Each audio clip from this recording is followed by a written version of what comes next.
Except for small groups of Iron Guard men, who here and there put up a stiff fight, the Romanian soldiers were sick and tired of the war.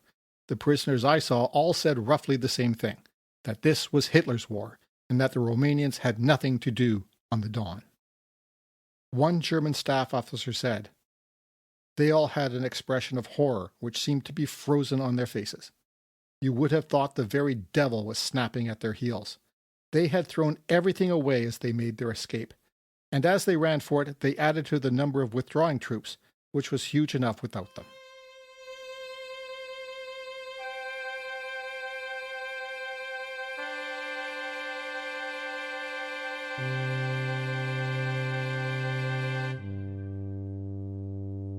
Beyond Barbarossa, Episode 85. Late Summer in the North and the South.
Welcome to Beyond Barbarossa, the first English-language podcast in the world to focus on the whole story of the Eastern Front of World War II.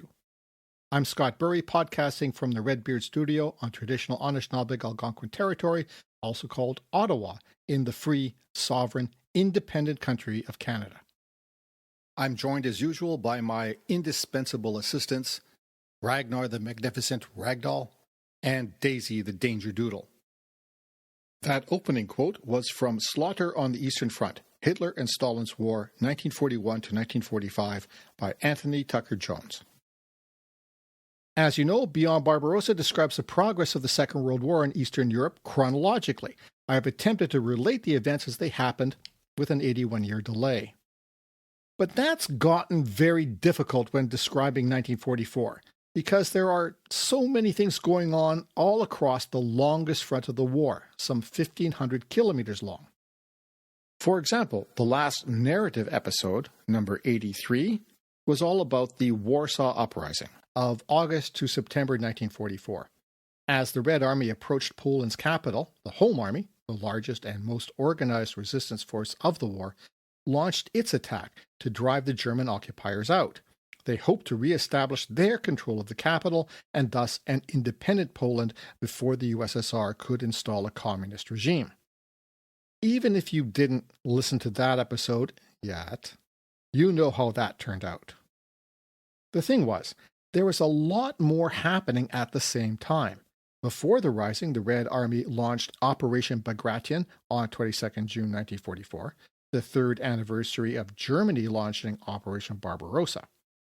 Over the next 2 months of 1944, that is, the Red Army reconquered Byelorussia, now called Belarus, more or less. 3 weeks later, on 13 July, they began the Lvov-Sandomierz operation, striking northwest from northwestern Ukraine into southeastern Poland. It was the USSR's broad front strategy: attack everywhere, all at once, and then pour in the power where the enemy breaks. Because it will have to break somewhere. By the autumn of 1944, the Red Army was advancing like a westward tide, from the Baltic Sea to the Balkan Mountains. Meanwhile, the Western Allies had landed in France on 6 June 1944, and by September had liberated Paris.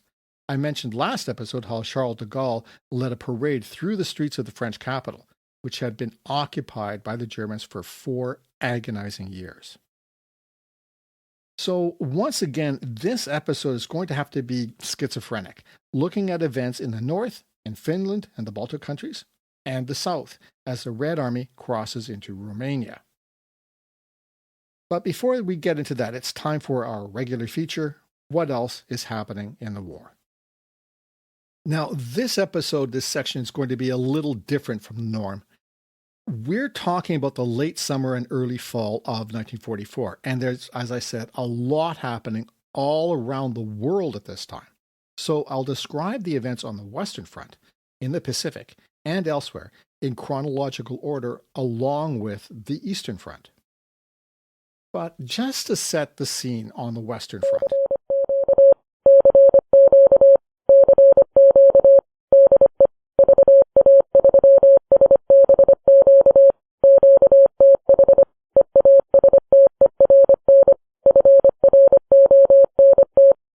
American, British, and Canadian troops landed in Normandy in June and pushed their way inland. You know all about D-Day, I'm sure. By July, they liberated the cities of Caen and Saint-Lô, and by the end of August, they took most of Normandy. The German forces withdrew through the Falaise Gap in a failed encirclement attempt by the Allies, but that allowed the Germans to fight another day.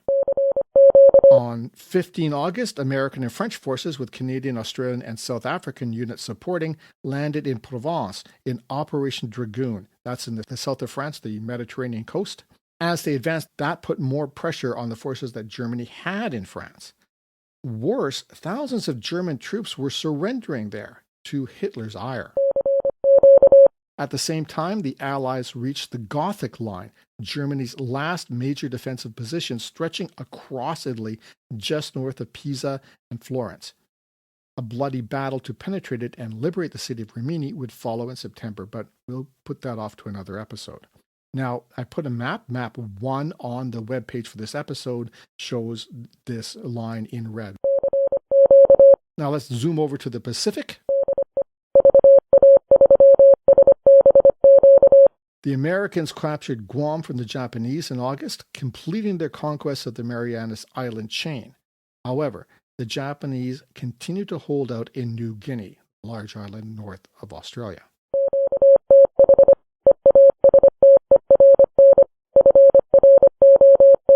That's the quick recap of the situation around the world.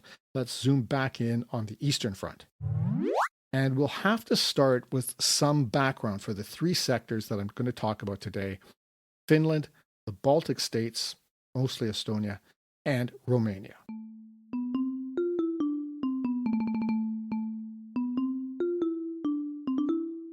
So first, Finland. Finland has been the most surprising country of the war. Just weeks after Germany and the Soviet Union divided Poland between them under the Molotov-Ribbentrop Pact, the Soviets invaded Finland in the Winter War. I've got a map of this, map 2 on the webpage. For months, the Finns held the Soviets back, despite being massively outnumbered, to 5 or sometimes 10 to 1 in men, and also having meager and mostly obsolete weapons, especially compared to what the Soviets brought to bear. In the Winter War, the Finns inflicted 5 times the casualties on the Soviets compared to what they suffered. But still, after 3 months, they could not keep going. They were just outnumbered and overwhelmed. The Winter War ended with Finland ceding 9% of its territory to the USSR in the far north, in sort of the middle of the country, along its long north-south border with the USSR, and then on the Karelian Isthmus, that strip of land between Lake Ladoga and the Gulf of Finland. They had to lease the USSR some islands in the entrance of the Gulf of Finland, which allowed the Soviets to build a naval base.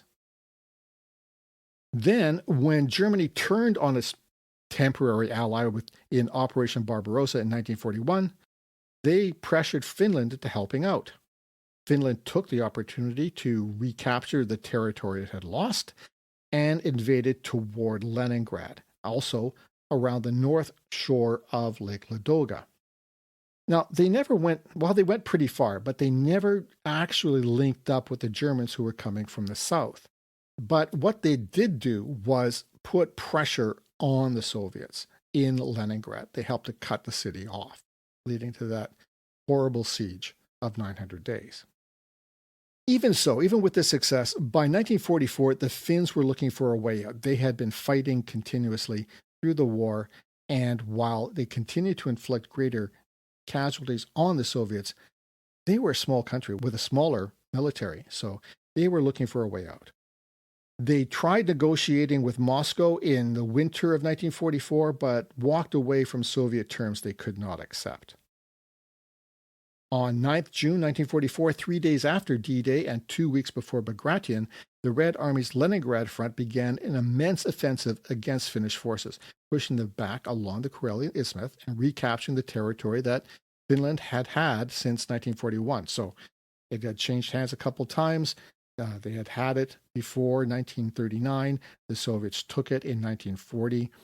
The Finns gained it back in 1941, and now they've lost it again.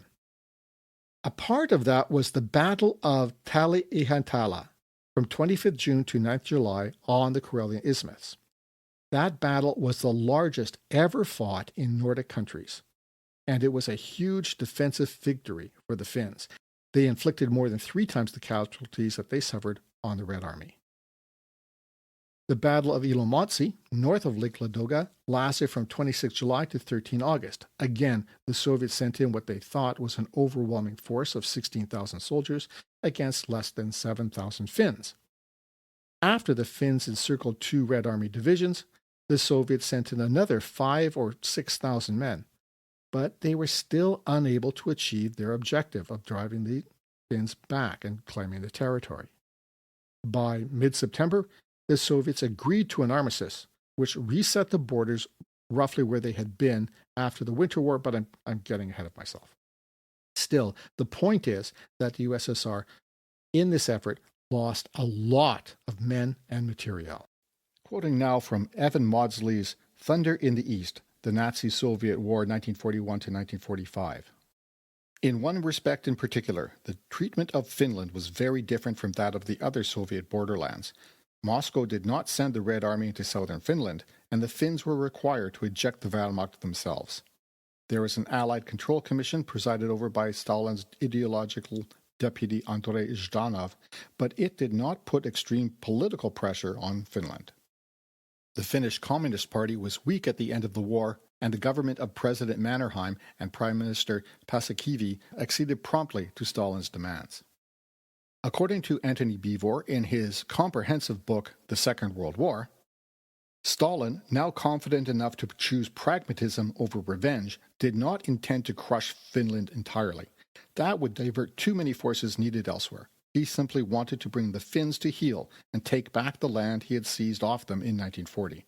As he had hoped, these operations in the north took Hitler's eyes off Belorussia.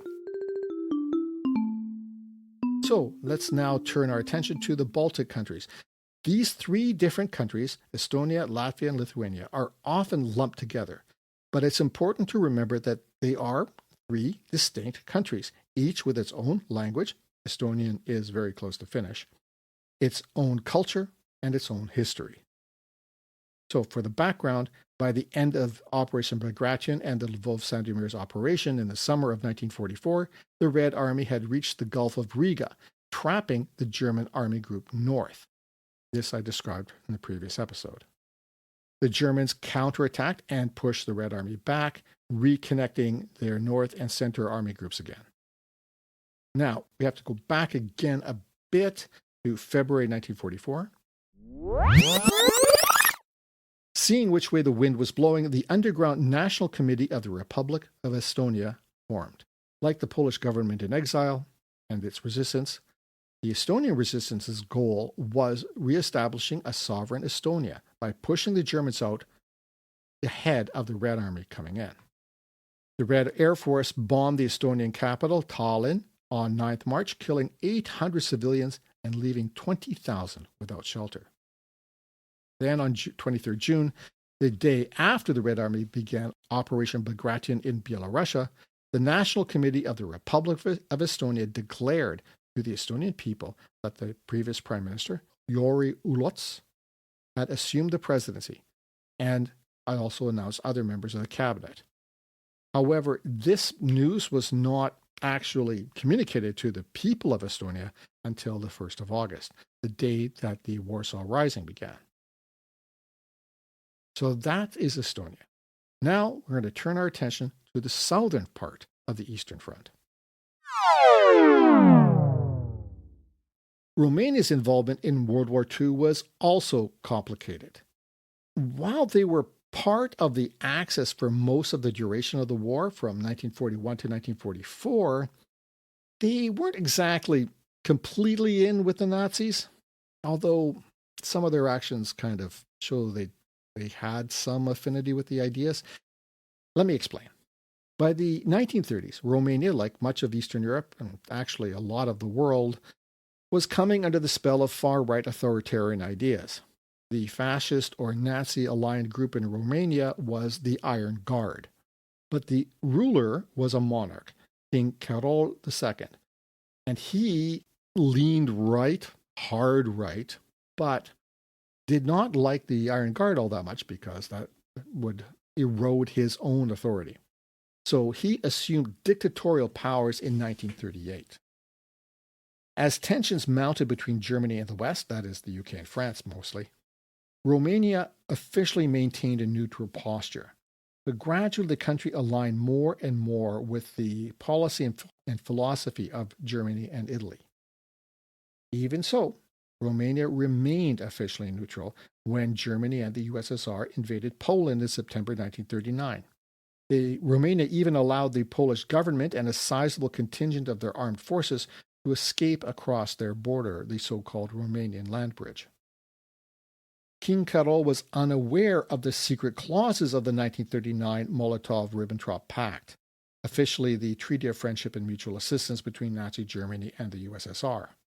So he didn't object when, or he did, but he let it happen, when the Soviet Union took Bessarabia, northern Bukovina, and the Herzegovina region, which together are now known as Moldova. So it's a large area on the northeast border of Romania.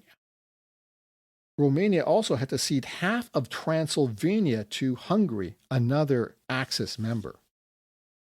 So after more political machinations, Ion Antonescu took over the country, kicked out the Iron Guard. King Carol was politically sidelined and then forced to abdicate in favor of his son, Michael, who became King Michael I on 6 September 1939.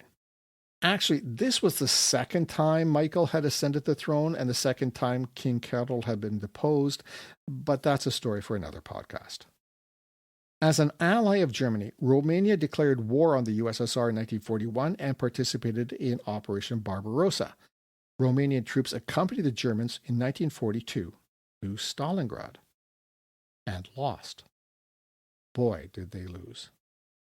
Romania sent 2 full armies, its 3rd and 4th, in all 15 divisions, some 325,000 personnel with about 200 tanks and 670 aircraft, into the Soviet Union.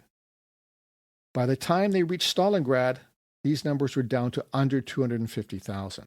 And by the time they had retreated with the Germans across Ukraine, back to their own border in 1944, they had suffered over 615,000 casualties, including 71,000 dead. That's both military and civilian. And we have to add to that number the civilians killed by air raids in Romania. By 1944, the Western Allies were bombing Romania, especially the Ploiești oil fields, Germany's main source of fuel and other oils. On 5th August, the U.S. Army Air Force bombed the oil fields from bases in Italy. And on the 15th, it was the Royal Air Force's turn. Meanwhile, the Red Army swept across Ukraine in the winter and spring of 1944. By April, they had reached the pre-war border between Ukraine and Romania.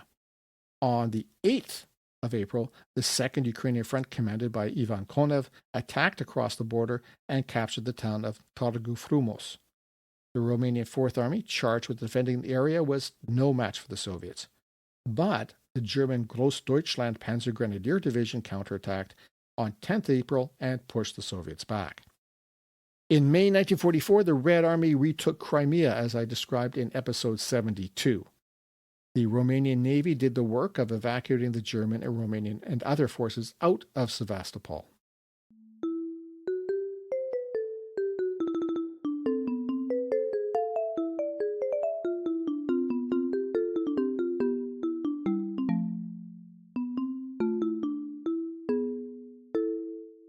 So that's the background. Now, strap in, because the action is going to start moving across vast distances on an almost daily basis. Before we do that, though, I think we should take a quick energy break. I need more coffee.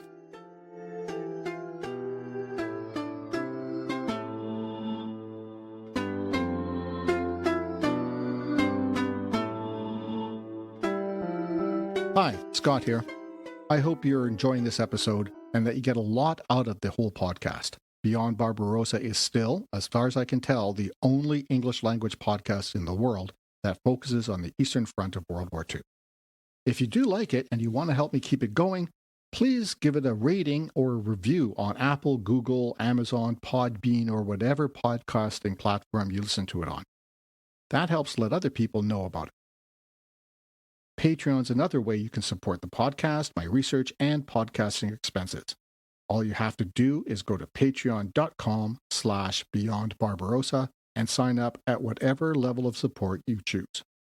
Patreon supporters get early, ad-free access to new episodes, as well as exclusive bonus episodes on topics like the Winter War between the USSR and Finland and the pre-Barbarossa invasion of Poland by Nazi Germany and the Soviet Union in 1939. Check it out, won't you? Just go to patreon.com/beyondbarbarossa. Thanks.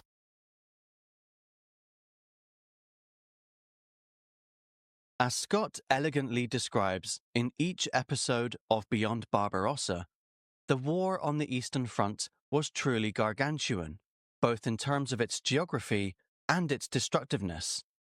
But given that there is so much territory to cover, and that so many millions of men were involved in the fighting, it's perhaps inevitable that some battles from the Eastern Front get overlooked.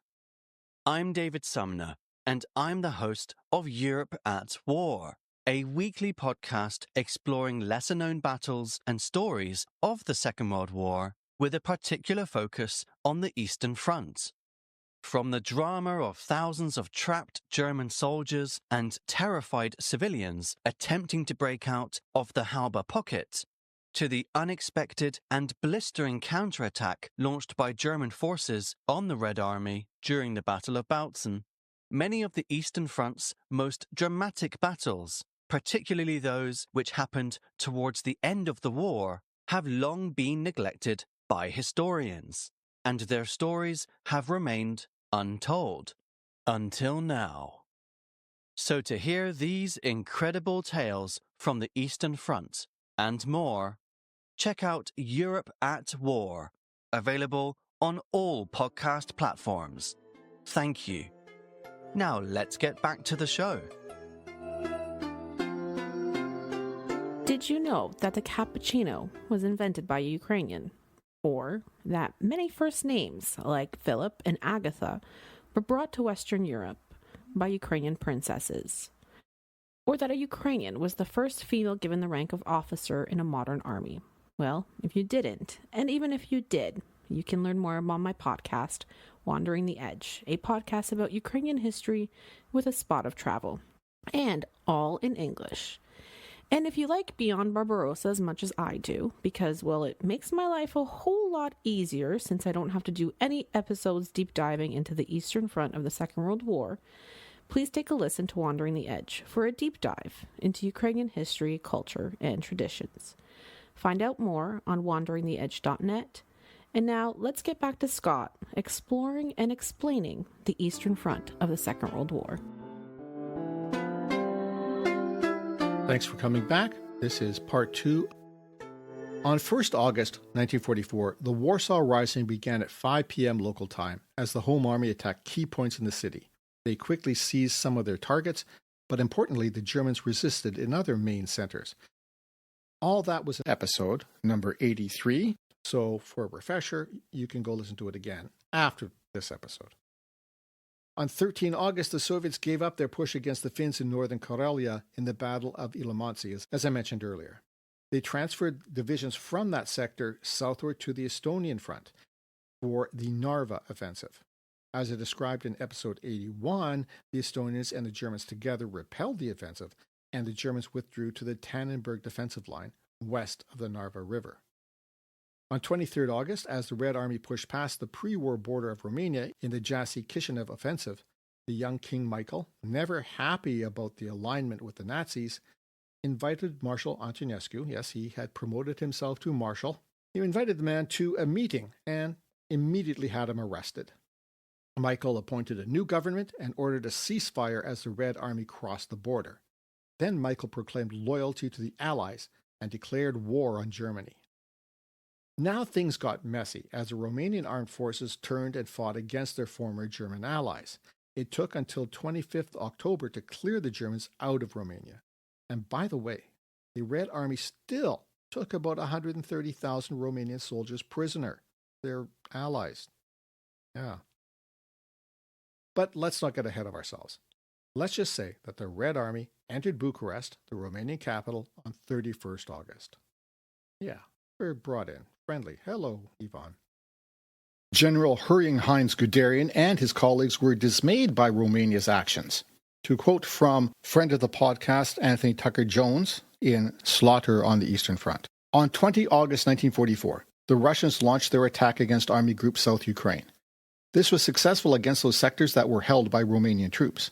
But that was not all. The Romanians deserted in large numbers to the enemy and turned their guns against their allies of yesterday. Neither the German troops nor their leaders had reckoned on such treachery. End quote. In Bucharest, journalist Josef Hector reported in his journal on 21st August, with some apprehension, quote, "The Soviet offensive in Moldavia and Bessarabia has been underway for 2 days. Apparently, Jassy has fallen. The war is coming toward us. It is not the war that has weighed us down for 5 years like a moral drama. Now it is a physical war. Great turnarounds can occur at any hour or minute. Again, our lives are on the line." End quote. Anthony Tucker-Jones again quotes journalist Josef Hector about the Romanians switching sides and then entering the capital city of Bucharest.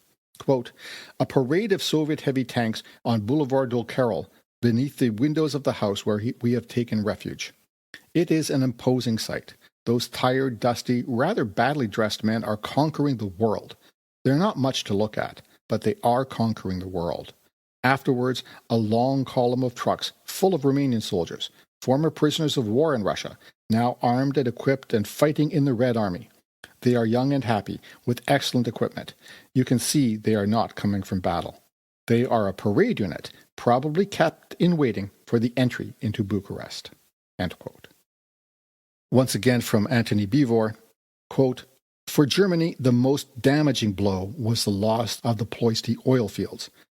Romania abandoned Germany to make terms with the Soviet Union, and Bulgaria followed suit 2 weeks later. The collapse came far more rapidly than either the Germans or the Soviets had expected." To quote again from Anthony Tucker-Jones, "The fall of Antonescu and the loss of Romania was a serious blow to Hitler, particularly access to its vital oil fields." The next day, Canadian troops captured the town of Dieppe in Normandy, where they had been mauled 2 years earlier in the notorious Dieppe raid.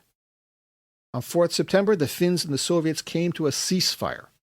On 5th September, the British 11th Armoured Division, along with local resistance groups, liberated Antwerp in Belgium. See what I mean about zipping around north and south and east and west? On 8 September, Canadian troops liberated Ostend, Belgium, and the Belgian government in exile returned to their own country from London. The same day, the Red Army crossed the Romanian border into Bulgaria, another country with not really that enthusiastic ties to the Nazi regime in Germany. And the day after that, the pro-communist resistance groups of Bulgaria, the Fatherland Front, overthrew the national government, took power, and declared war on Germany. Italy, Finland, Romania, Bulgaria. One by one, Germany's allies were turning against them. On 10th September, the U.S. First Army, called the Big Red One, liberated Luxembourg. Meanwhile, the Allied forces in France, advancing eastward from Normandy, met the other Allied forces moving north from Provence in the eastern Burgundian city of Dijon, cutting France in half, from the German point of view, that is. That same day, Dutch railway workers in the Netherlands went on strike in defiance of their German occupiers. This will have dire consequences. That comes later. On 12 September, UK Prime Minister Winston Churchill and US President Franklin Roosevelt met in the Second Quebec Conference. The Canadian Prime Minister William Lyon Mackenzie King was the host, but not part of the meetings. Ugh, that is harsh. The next day, 13 September, American forces reached the Siegfried Line, the defenses along the pre-war German western border. So there they are, at the border. 14 September, the Red Army begins its Baltic offensive, starting with the 2nd and 3rd Baltic fronts, in all 8 armies and 1 air army, moving toward the Gulf of Riga. On 17 September, the Leningrad front, after its hiatus on the Tannenberg Line, broke through the German and Estonian defenders, or occupiers and defenders, near the city of Tartu in central Estonia.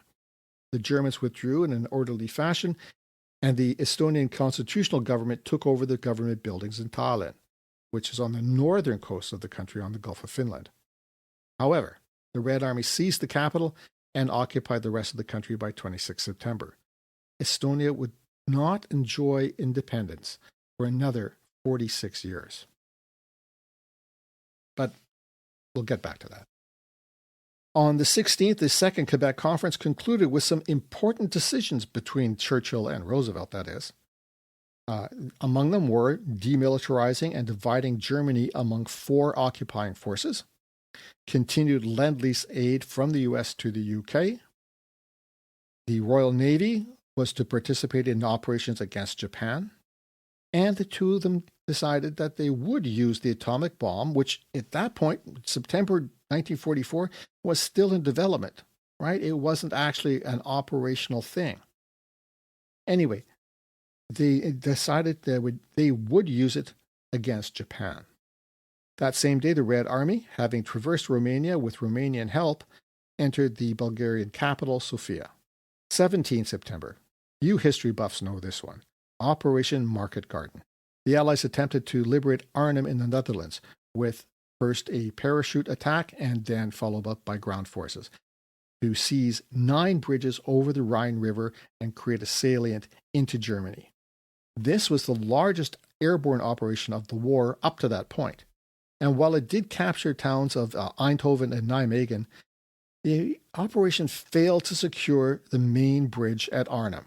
And you know this from the movie A Bridge Too Far. In this, the Allies lost up to 17,000 killed, wounded, and captured, compared to, at most, 13,000 German casualties. On 18 September, the Allies liberated Brest in Brittany, France. On the Eastern Front, Yuri Ulyan's proclaimed the sovereign government of Estonia. It, as I hinted before, would not last. Then on the 19th, the Finns and Soviets signed the Moscow Armistice, ending officially the continuation war. Meanwhile, on the Western Front, the U.S. First Army liberated Nancy, France. September 20th, the independent government of Estonia seized government buildings in Tallinn and appealed to the USSR for independence. But the Red Army swarmed across the country, leading to 80,000 Estonians fleeing to Sweden. On 21st September, the government of Estonia tried to follow them, but most of its members were captured 2 days later. Meanwhile, on 21st September, British forces liberated Rimini on Italy's Adriatic coast. The next day, the Red Army occupied Tallinn, Estonia's capital, and the Germans surrendered at Boulogne on the Pas de Calais, French for the Strait of Dover. On 29 September, the Red Army began its Moonsund landing operation to capture islands belonging to Estonia in the Baltic Sea.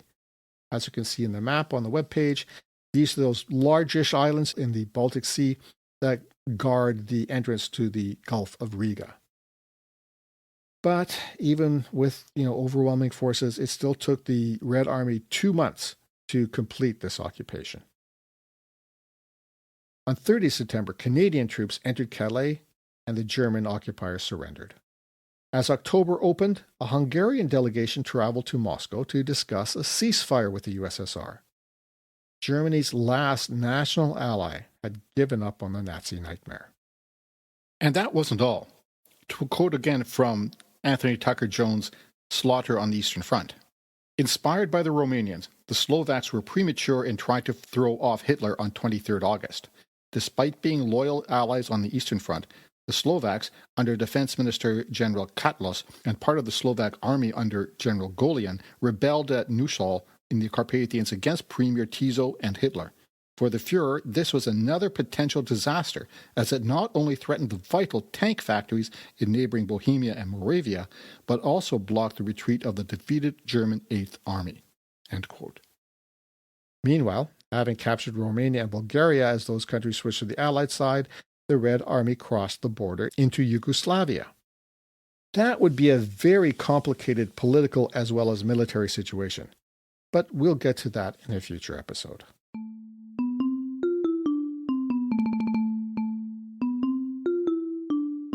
So here we are. Over 2 months, the Western Allies chewed steadily across France and the Low Countries up to the Western German border.